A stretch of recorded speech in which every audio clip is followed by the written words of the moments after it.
I thought my boyfriend was cheating on me, and I almost blew up the best thing that ever happened to me. We'd been together for nearly a year when we packed up our lives and moved into a small house not far from his hometown. It was the kind of place that felt temporary at first, like we were just testing the waters, but then the boxes were unpacked. His coffee mug landed beside mine in the cabinet. My shoes ended up by the door. His work boots sat on the mat like they belonged there. And slowly, without either of us really announcing it, the house started to feel like ours. For a while, everything was easy. Not perfect, just easy. We cooked together. We argued over dumb things like whether the thermostat was set too low and whether he really needed to leave his tools on the kitchen table. We laughed in bed at night when the dog from next door would bark at nothing for 10 minutes straight. It felt normal, safe, the kind of normal I used to think only happened to other people. Then one night, over dinner, he mentioned something that changed everything. He said that every year, on the same date, he flies to California for a few days. Just like that. No big dramatic build-up, no strange tone. He said it like he was telling me he always changed the air filter in the spring. I asked why. He went quiet, not angry, not defensive, just quiet in a way that made the room feel smaller. Then he changed the subject and said I should come with him. I couldn't. I had work that week, and I told him so. I also knew he'd been stationed in California when he was in the Marines, so I assumed it was one of those old military things. Maybe he visited buddies. Maybe he liked the coast. Maybe he just had memories there he didn't want to drag into a conversation over pasta. So I let it go. At least, that's what I told myself. But something ugly was already starting to grow in me. A few days later, he was in the backyard fixing a loose fence post. I was inside, sitting on the couch, pretending to read while the TV murmured in the background.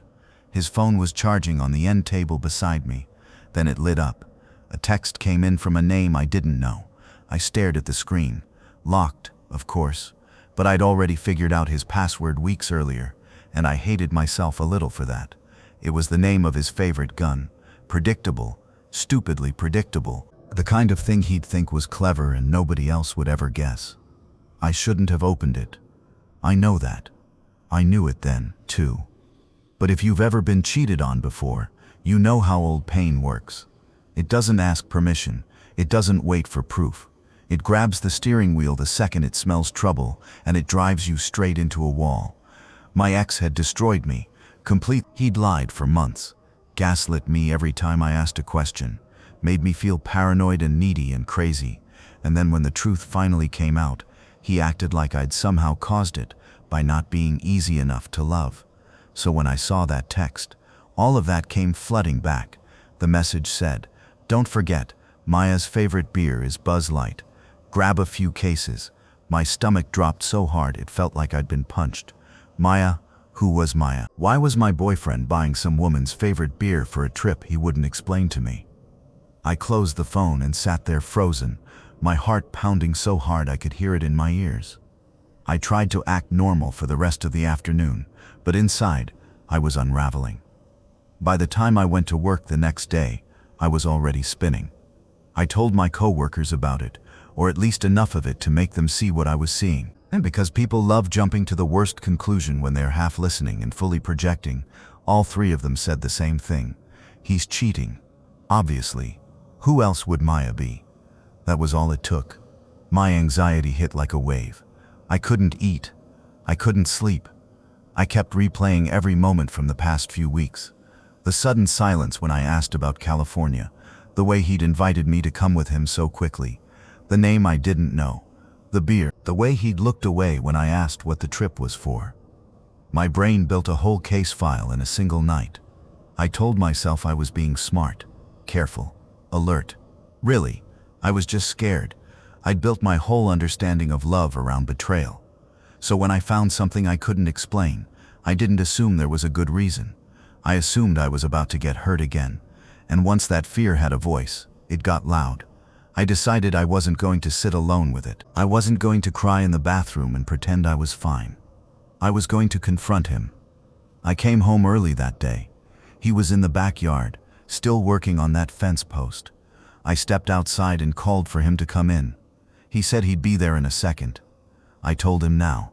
He must have heard something in my voice, because I heard the tools hit the ground. Then his footsteps came fast over the patio, and he came through the back door with dirt on his hands, and that concerned look he always got when he thought something was wrong. When he saw my face, he stopped cold. "What happened?" he asked immediately.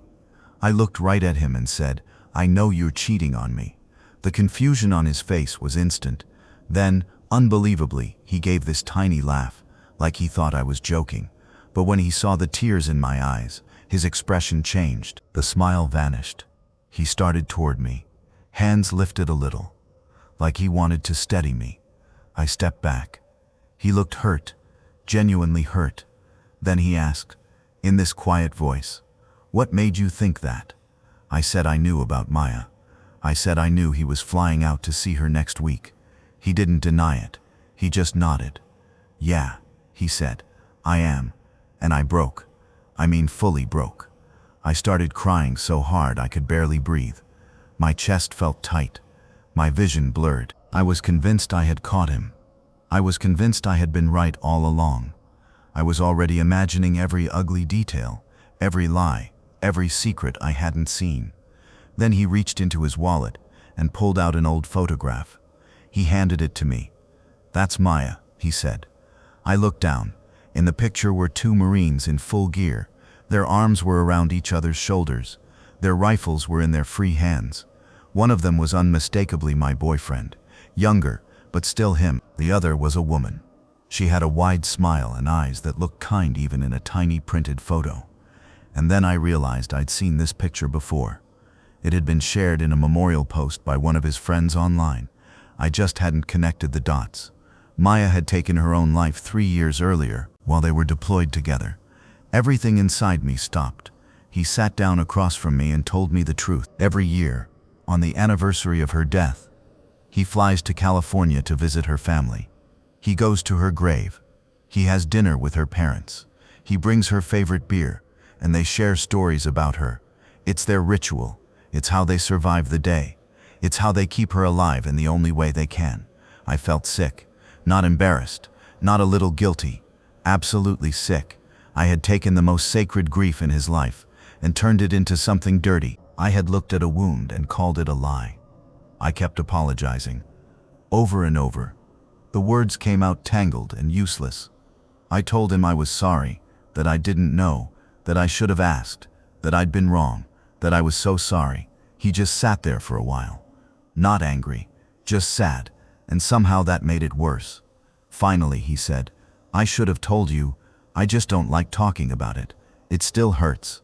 That hit me harder than if he'd yelled at me, because he wasn't defending himself. He was grieving. And I had made it about me. We talked for hours that night. He told me about Maya, about how funny she was, about how she could imitate their commanding officers so perfectly that everyone cracked up, about how she pranked the newer guys, but never in a mean way, just enough to keep the boredom from swallowing them whole, about her terrible singing voice, and how she'd belt out country songs in the shower so loudly the whole barracks could hear. As he talked, she became real to me.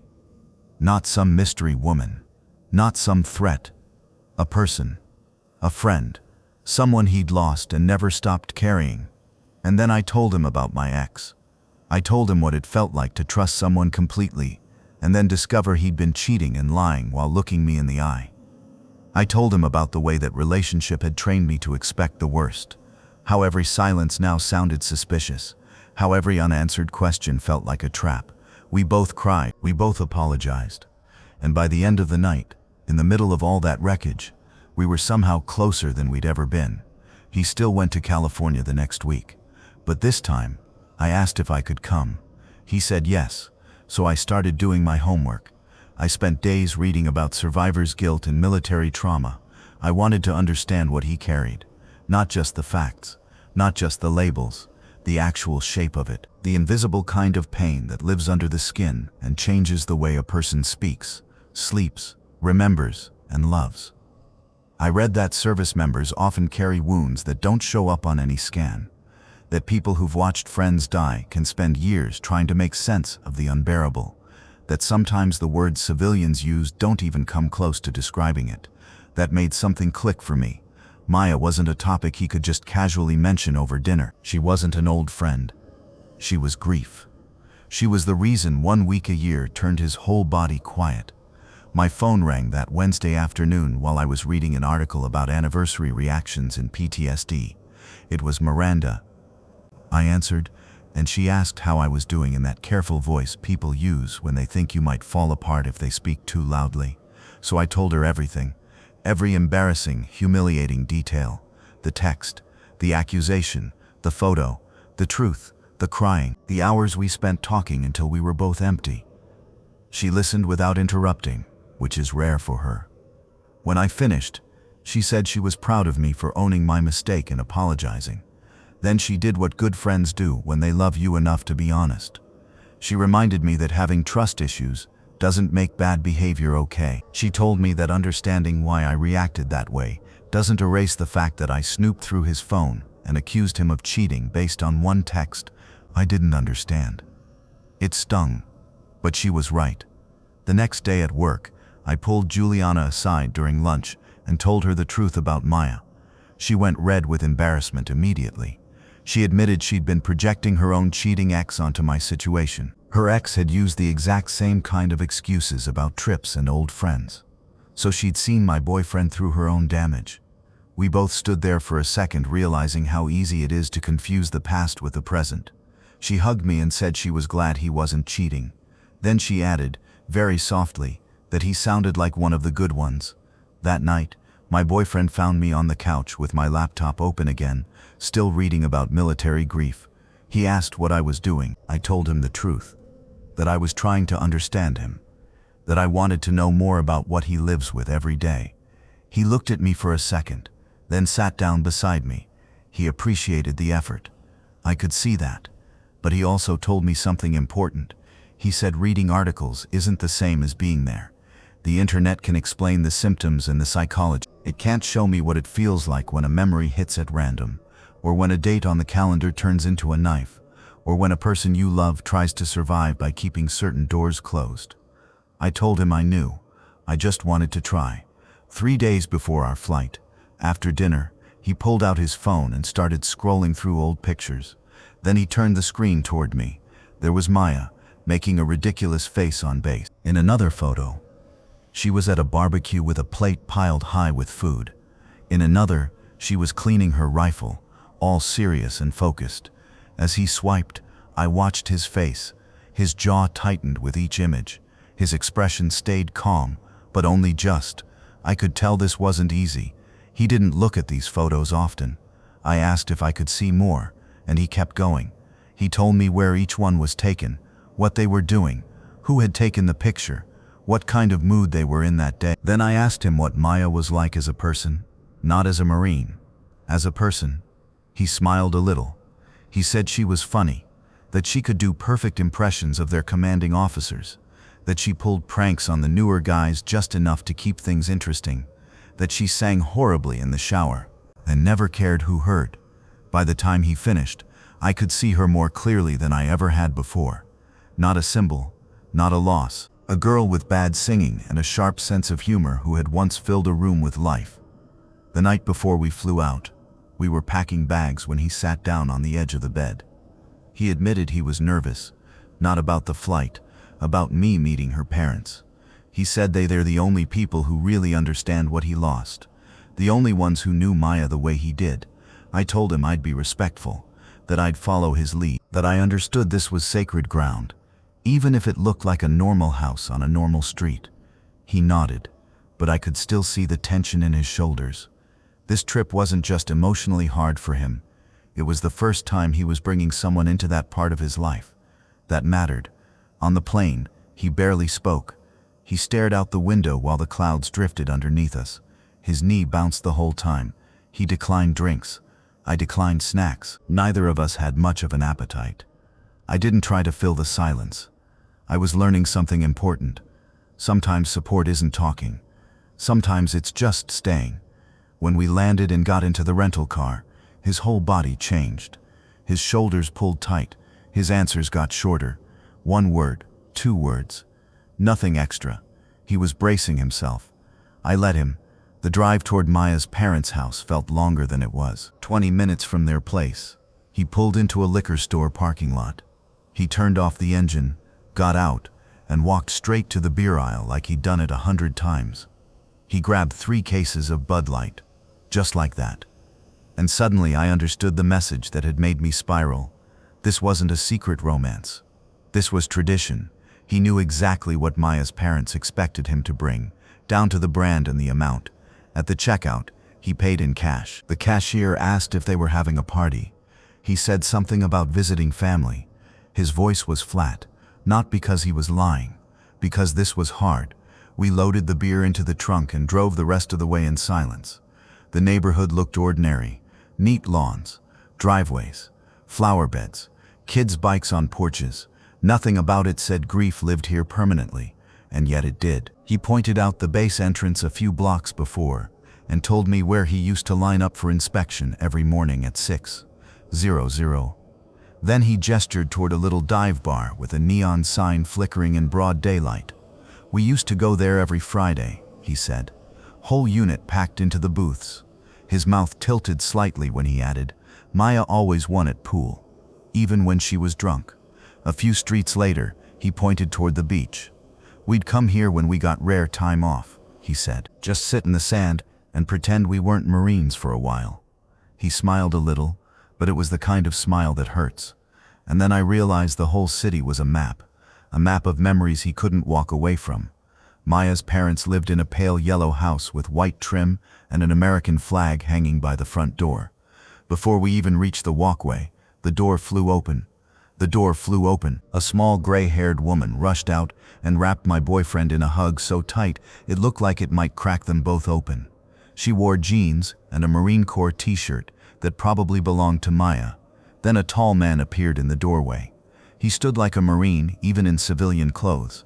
He waited until his wife let go before stepping forward and clapping my boyfriend on the shoulder. Good to see you, son, he said. The word son didn't sound casual. It sounded earned. Then they turned to me. Their eyes were kind, but careful. Maya's mother introduced herself and shook my hand with both of hers. Warm, firm, real. Maya's father nodded and said they were glad I'd made the trip. Inside the house, I understood immediately why my boyfriend had been nervous. There were photos everywhere, on shelves, on walls, on side tables. Maya as a baby in a bathtub, Maya on a tricycle, Maya in a blue prom dress, Maya in dress blues at graduation, Maya in combat gear overseas. The house wasn't decorated with memories. It was built around them. I felt the weight of it press against my ribs. We sat in the living room while Maya's mother brought iced tea and her father asked about our drive. My boyfriend answered in short, stiff sentences. He looked like he was trying to stand at attention even while sitting down. Dinner was pot roast and potatoes. Maya's mother said it was her favorite meal. There was an empty chair at the table that nobody mentioned. That somehow made it louder. Maya's father asked about his job, about our house, about whether he was taking care of himself. He answered honestly, but briefly. I could feel the guilt behind every word, like he felt bad for having a life to report on when Maya never got the chance to keep living hers. Then Maya's mother turned to me. She asked how we met, what I did for work, all the usual things. But in that room, with that family, those normal questions felt strangely sacred. I answered carefully. I told them about my job, about the house, about how kind and patient he'd been with me. Maya's mother listened like she was deciding whether I deserved to be there. I think she was.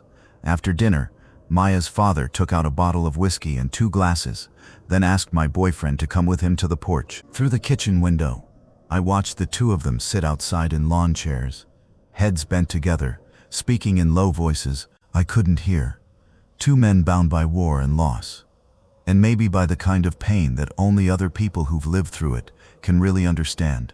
Maya's mother and I cleaned the kitchen together. She moved with an easy, practiced grace, like she had cleaned up after grief enough times to know how to keep going. Then she said she was glad he finally brought someone with him. She'd worried about him making the trip alone every year. That made my throat burn. This woman had lost her daughter, and she was still relieved that someone else was helping take care of the man who loved her. I apologized again, because I still didn't know what else to do with all the shame in my chest. She waved it off. If he cared about me enough to bring me here, she said, then I was welcome. We left around 9. The hotel room felt cold after everything we'd lived through that day. He checked us in, and by the time we got upstairs, he looked like a man carrying something too heavy to put down. He sat on the bed and took off his shoes with shaking hands. I sat beside him and put a hand on his back. Then he broke, not a quiet little tear, not a few sniffles. He crumpled into deep, violent sobs that seemed to come from somewhere ancient and locked away. It was the kind of crying that doesn't ask permission. It just takes over. I held him and let him go through it. I didn't try to fix it. I didn't tell him to breathe. I didn't tell him it would be okay. I just stayed there while he came apart in my arms.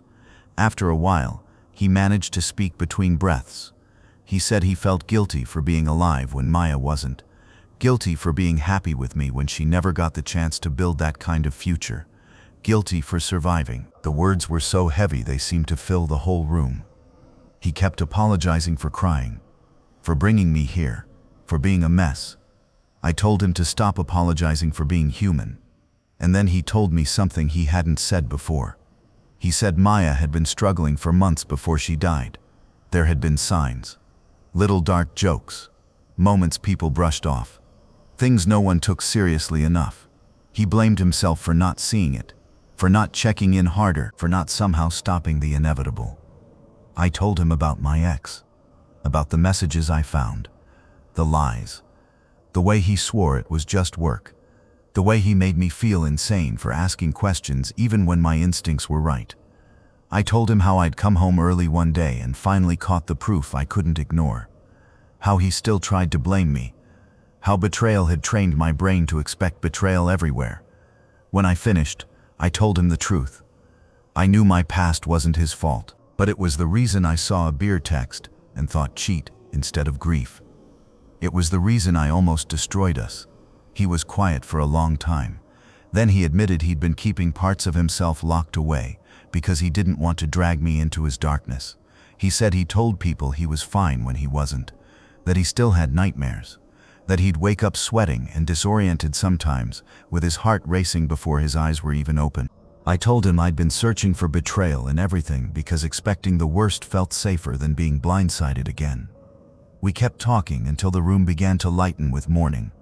Neither of us slept, but we finally said the things we'd been too afraid to say. He admitted he'd been trying to protect me by withdrawing. I admitted I'd been testing his loyalty without even realizing it. We were both tired, both raw, but on it. That morning, when we checked out and drove back to Maya's parents' house, they were waiting on the porch with flowers already in hand. The four of us got into their car and drove to the cemetery. Nobody spoke. The silence was dense, heavy, almost holy. When we arrived, I saw row after row of identical white headstones spread across immaculate green grass. The military cemetery looked endless, orderly, and heartbreakingly calm. We followed the path Maya's parents knew by heart until we reached her grave.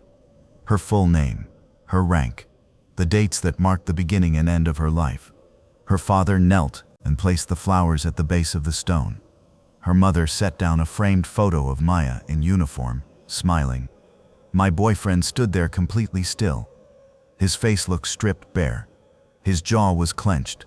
His hands were tight fists at his sides. But of remark in Tissalu's clenched, it looked like he was using every ounce of strength he had just to stay upright. Then Maya's father opened one of the beers and poured it onto the grass. Her mother did the same. My boyfriend took the third bottle with shaking hands and poured it out too, his lips moving silently like he was saying something only Maya could hear. Then each of them took a beer for themselves. The four of us stood there together, including her in the only way we could. And then the story started. Her father told the story about basic training, when Maya convinced another recruit to help her prank a drill sergeant by hiding all his whistles. Her mother laughed through tears and said Maya's cooking was so bad the family learned to eat before showing up to her place. My boyfriend told them about Maya winning a poker tournament on base and talking trash to men twice her size. Her father remembered a push-up contest she won against an entire platoon. One story turned into another. Each one brought her back for a few seconds. She sounded alive, real, full of mischief and stubbornness and joy, and somehow that made the grief sharper. Then my boyfriend stepped closer to the grave and dropped to one knee. He touched the carved letters of her name with his fingertips, one by one, as if he could reach her through the stone. When he spoke, his voice was so quiet, I could barely hear him. He told Maya about me. He said he'd been scared to let someone in after losing her. He said he was sorry it had taken him 3 years to bring someone here. He was scared she'd think he was replacing her, or forgetting her. He promised her parents he'd keep coming back every year, no matter what changed in his life. No matter how much time passed, he said he missed her every day, that the guilt still woke him up at night sometimes. Watching him like that changed something in me. This wasn't old grief. Not really. It was still alive in him, right there under everything else. Maya's mother moved beside me and put an arm around my shoulders. She told me, quietly, that she was grateful he had me now, that Maya would want him to be loved, that she'd want him to be happy. I started crying so hard I couldn't stop. From the corner of my eye, I saw my boyfriend still on one knee at her grave, crying in front of people who understood. We stayed there over an hour. No one wanted to leave first. The sun was bright and warm in the way only California sun can be. Birds chirped. People walked dogs on the paths. Cars passed outside the gate. Life kept going. That was the strangest part. The world never pauses for grief. Eventually, Maya's father said we should head back before it got too late. We walked to the car in silence, drained in a way sleep wouldn't fix. My boyfriend held my hand so tightly it almost hurt, and I let him. Back at the house, we sat in the living room, surrounded by photographs of Maya at every age. We shared more memories over sandwiches, though nobody ate much. The conversation kept shifting the way grief does. A laugh, a tear, a story, a pause, then another story. At one point, Maya's father laughed about how she once convinced her whole unit to wear their uniforms backward for a group photo. Then, a minute later, he was crying into his hands. My boyfriend told them how Maya had taught herself guitar from online videos, and then played the same 3 chords over and over, until everyone wanted to throw the thing off the roof. Maya's mother laughed and said the guitar was still in the closet. Then Maya's father got up, brought it out, and sat down to play. His voice was rough, but steady. When he sang, the room went still. My boyfriend closed his eyes. Tears ran down his cheeks, and he didn't bother wiping them away. He was finally letting himself feel everything in front of people who wouldn't tell him to be stronger. People who knew. Later, as the afternoon turned gold through the windows, Maya's mother asked if she could speak to me privately. We went to the kitchen. She thanked me for coming, for being kind, for being patient with him. Then she told me he'd been alone with this for too long, and she was relieved he'd finally trusted someone enough to share it. She said she could see how much he loved me. That struck me hard, because this woman had buried her daughter, and still she was looking at me like I might be part of his future, like healing was still possible. I hugged her, and we both cried in the kitchen. Before we left for the hotel, I surprised everyone by asking if I could have a moment at Maya's grave alone. They all looked at me a little strangely, but they agreed. My boyfriend drove me back to the cemetery and waited in the car while I walked to her headstone by myself. The sun was starting to go down. The cemetery was nearly empty. I stood there in front of her grave, feeling ridiculous at first, talking to someone I'd never met. But I started anyway. I apologized for my jealousy, for my suspicion, for turning her memory into something ugly in my own mind. I promised I'd take care of him, that I'd never make him feel guilty for grieving her, that loving me would never have to mean forgetting her. I told her I almost destroyed something beautiful because my own past had taught me to expect betrayal. I told her about my ex. The cheating, the gaslighting, the way he made me distrust my own instincts. I said I was grateful I got the chance to learn the truth instead of losing him to my assumptions. Then I promised to honor her memory by being worthy of the trust he'd placed in me, by doing my own healing work, by making sure my past didn't poison our future. I stood there a while longer, looking at her name carved in stone, thinking about the life she never got to live. Then I went back to the car. He drove us to the hotel without saying much. Neither of us had words left. Later that night, back in the room, he sat on the bed and put his face in his hands. I sat beside him and rested a hand on his back. He leaned into me. Then he wrapped his arms around my waist and held me like I might disappear if I let go. He pulled back just enough to look at me and said he was grateful I came, that he'd been making this trip alone for so long, and it hurt every time. He admitted he was scared to let me see this side of him because most people don't know what to do with grief that big. They get awkward. They try to fix it. They say move on. They say time heals everything. He was afraid I'd think he was broken. I told him I finally understood why he couldn't just mention all of this at dinner like it was nothing. This wasn't weather. This wasn't a work story. This was love and loss and survival. And loving someone means loving the places where they still hurt. After everything I saw, his grief didn't scare me anymore. It just made sense. We talked for hours that night. He admitted he was already in VA counseling, but he'd never been fully honest about how much he still struggled. He said he'd been showing up and talking around the edges, but never really naming the guilt. I asked why. He said it felt easier to manage the pain than to actually open it up. I told him that wasn't really healing. He knew it, and he said he'd try to be more open in his next session. Then I took a breath and admitted I needed therapy too. Not because he'd done anything wrong, because I had. Because my ex had left a wreck behind him, and I was still living in it. I told him it wasn't fair to him that I was still operating from fear and suspicion. He supported that completely, even offered to help me find someone. That night, we made a promise. He would tell me when he was having a hard day instead of disappearing into silence. I would tell him when I was spiraling instead of letting it turn into accusations. We would stop guessing, stop pretending, stop making each other pay for the damage other people had done. The next morning, we flew home. The return flight felt different.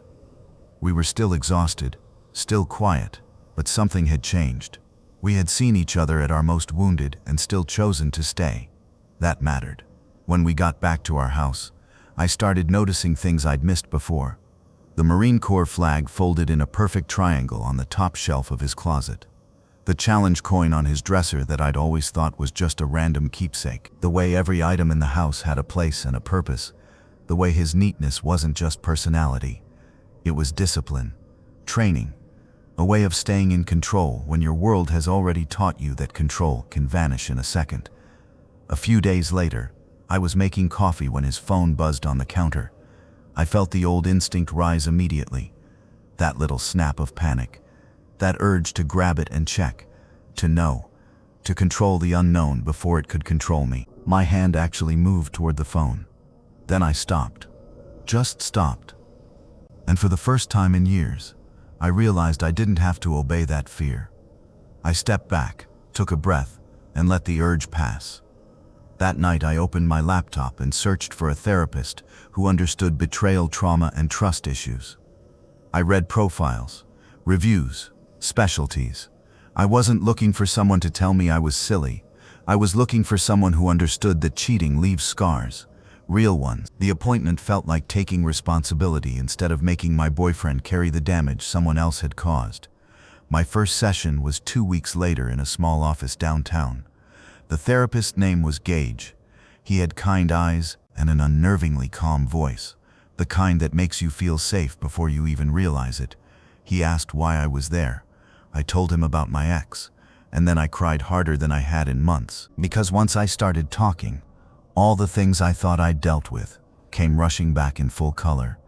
Gage didn't interrupt. He just listened. Then he helped me see what I'd been doing all along. I'd been trying to protect myself by assuming betrayal before it could happen. If I stayed hyper-alert, I figured I could never be blindsided again. But that constant scanning had cost me something important. It had almost cost me the chance to love someone who actually deserved my trust. Around the same time, my boyfriend started going to VA counseling every week instead of once a month. The first few times he came home, he looked wrecked. Red eyes, drooping shoulders, the energy of a man who'd been carrying something heavy and finally set it down long enough to feel the ache. He'd come in, drop his keys, and head straight to the bedroom. Sometimes I'd find him lying on the bed, staring at the ceiling, At first he didn't want to talk. He said he needed to process. Sometimes I'd find him lying on the bed, staring at the ceiling. At first he didn't want to talk. He said he needed to process. But after a few weeks, he began sharing little pieces. That they talked about Maya. That his counselor was helping him understand survivor's guilt. That the point wasn't to erase the guilt, but to stop letting it rule his life. One night after a hard session, he sat at the kitchen table with his head in his hands and admitted it felt good to finally stop pretending he was fine. He'd spent 3 years acting like he'd processed everything, when really he'd just gotten better at hiding it. Hearing that made me proud of him in a way I can't fully explain. Not because he was better, because he was trying. Then about 6 weeks after California, we hit one of those moments that test everything. He was supposed to be home by 6. 7 came and went. No text, no call. By 7:30, I was pacing the living room. By 8:00, I was already building a story in my head. He's avoiding me. He's lying. He's tired of this. He's done. When he finally walked in at 8:15, I was sitting on the couch with my arms crossed, and tears already on my face. He stopped in the doorway and asked what was wrong. And before I could stop myself, I snapped at him. I told him he'd been gone for over 2 hours without saying anything. I told him it felt like he was avoiding me. His face tightened. He said he wasn't avoiding anyone. I said a simple text wasn't too much to ask. He raised his voice and said he didn't realize he needed permission to stay late at work. We were both suddenly back in the worst version of ourselves. But then he stopped, took a breath, sat down on the couch. I sat too. We were both breathing hard and trying not to make it worse. He spoke first.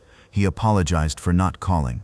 He'd gotten caught up in a project at work and lost track of time. It wasn't intentional. He wasn't trying to push me away. He said he understood why it triggered me, but it wasn't a sign of betrayal. I wiped my face and admitted I'd gone straight to the worst possible conclusion without real evidence. I told him I'd been feeling insecure all day for no clear reason, and when he was late, my old fears took over. We sat there and talked it through using the tools we were learning in therapy. It was messy, it was uncomfortable, but we did not let it turn into a disaster. We apologized. We made a plan. He said he'd set a reminder to text me if he was running more than 30 minutes late. I said I'd pause before assuming the worst. That night, when we went to bed, we felt closer instead of farther apart. Not because the fight felt good, it didn't, but because we handled it differently. The next weekend, Miranda came to visit with coffee and bagels, and that expression friends get when they're both worried and proud of you at the same time. I told her everything. California, the parents, the crying, therapy, the fight about being late. She listened and then told me she was proud of me for doing the actual work. Then, because Miranda has never once been interested in letting me off easy when I'm emotionally convenient, she reminded me that understanding my trauma didn't erase what I'd done. I had violated his privacy.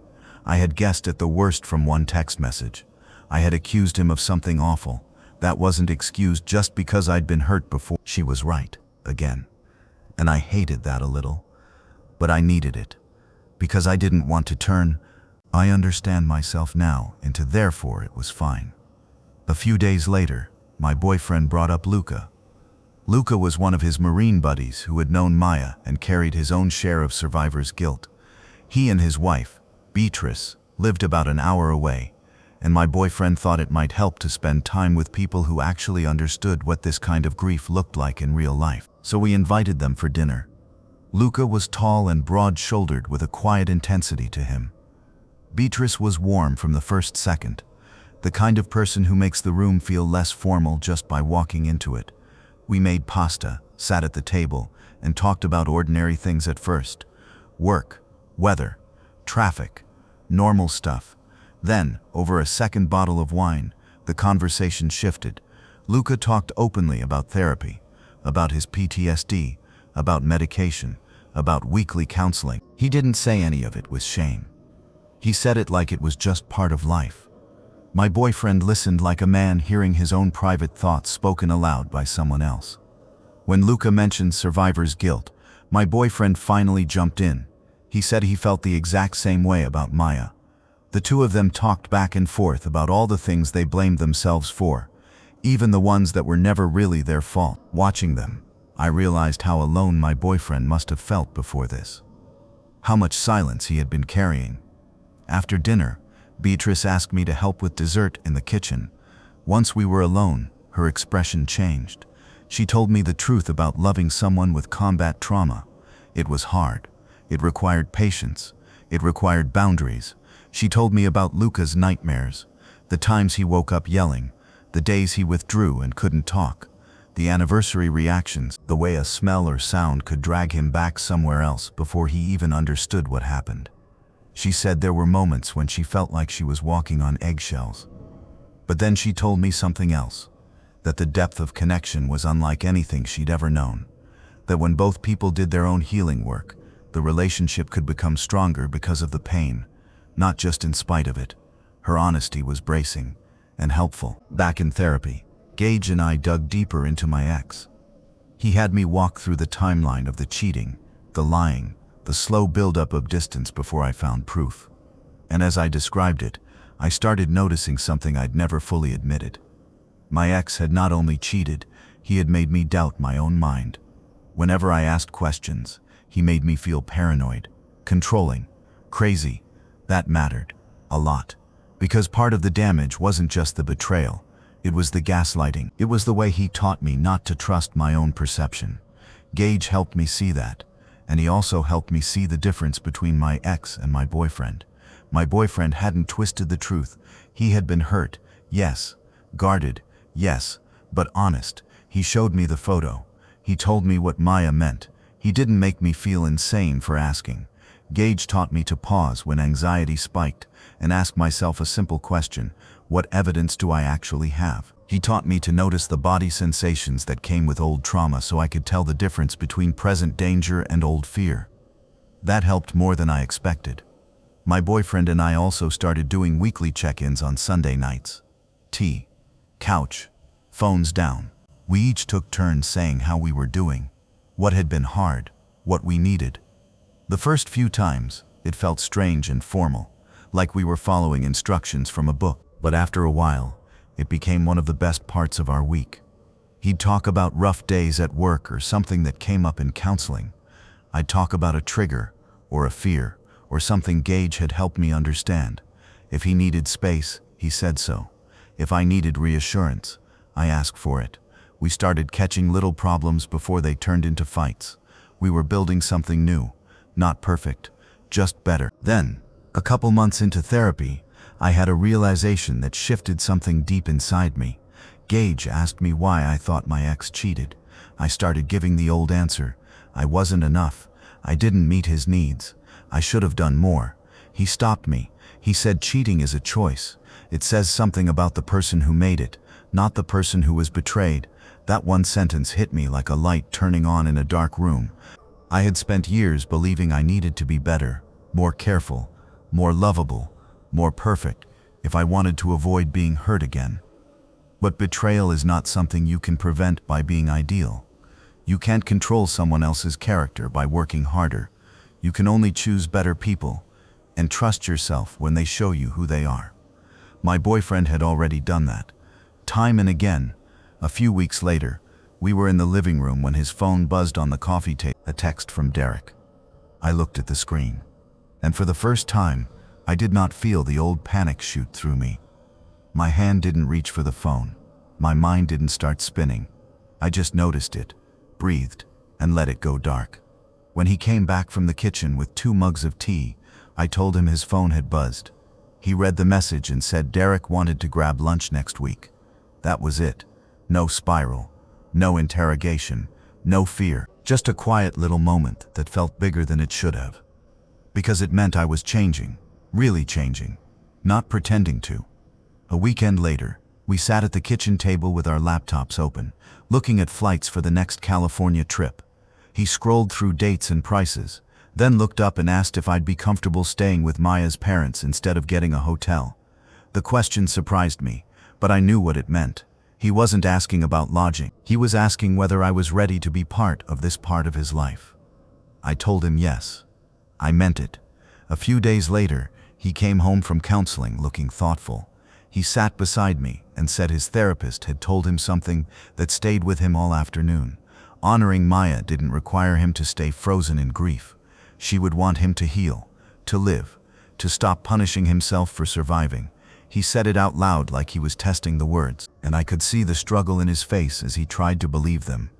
Then one night, after he fell asleep, I sat at the kitchen table with a blank sheet of paper and wrote a letter to my ex.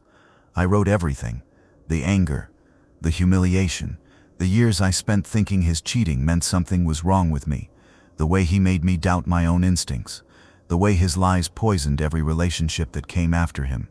I wrote until my hand cramped and my vision blurred. Then I took the pages outside to the fire pit and burned them.